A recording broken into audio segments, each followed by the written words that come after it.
Olivier, quelle joie de vous retrouver. Il fait beau aujourd'hui à Cannes. Quel merveilleux temps, formidable. Regardez, alors, tous les jours, ah, vous avez votre masque. Oui. Tous les jours, on va faire une séquence, une année. Ouais. Une séquence, une année, parce qu'on parlera de Cannes tous les matins. Ouais. Et alors, il faut effectivement saluer d'abord nos amis, la nouvelle plateforme de streaming Madeleine, puisque cette séquence, nous allons l'organiser avec Lina, et ça va vous manquer de ne pas être là-bas, évidemment. Évidemment. Quand on m'a dit « tu vas pas à Cannes, Olivier », ben, j'ai fait masque de tristesse, vous voyez. Mais là, c'est un masque de joie. Quand vous m'avez dit « Olivier, tu vas pouvoir partir virtuellement à Cannes ». Donc j'enlève ça, je déplie mon petit tapis. Et puis voilà, tous les jours, on va effectivement parler d'une séquence. Enfin, aujourd'hui, spécialement, on va parler un peu spécial. La première, on va faire 2 séquences. La première, pour vous dire à quel point Cannes, c'était populaire, c'était formidable, et ça l'est toujours. Mais en 1960, celui qui le raconte le mieux, c'est François Chalais.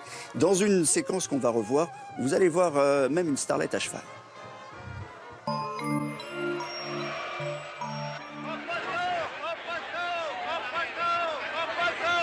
C'est un scandale. Un scandale. Ça gagne du pognon, ça. Sur le dos du pauvre populo. Oui, madame. Sous les mouvements divers, comme l'on dit, M. André Astou, le patron du cinéma français, a congratulé les acteurs, dont 2, Marcello Mastroianni et Michel Piccoli, accompagnés et réconfortés par leurs dames, Catherine Deneuve et Juliette Gréco.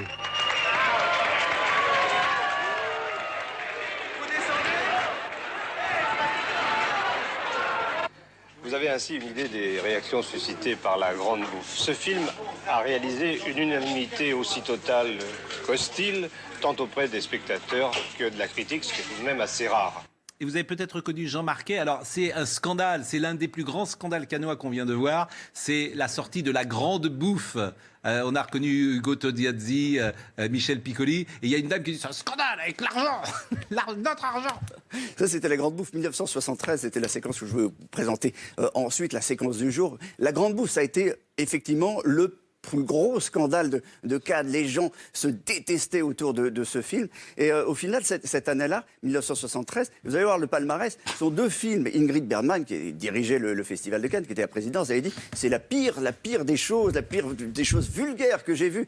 Mais il avait quand même eu un prix de la critique internationale. Et cette année-là, en 73, il y avait une double palme pour La Méprise et pour L'Épouvantail. Ce sont des films qui, à eux deux, ont fait moins d'1 million d'entrées, alors que La Grande Bouffe avait fait, elle, 2,5 millions d'entrées, et est restée surtout dans l'histoire du cinéma. Donc parfois, Cannes, effectivement, voilà. C'est des films qui font des scandales, des films qui ne sont pas au palmarès officiel, et qui sont dans la mémoire collective, et c'est ce qu'on va vous raconter tous les jours. Merci.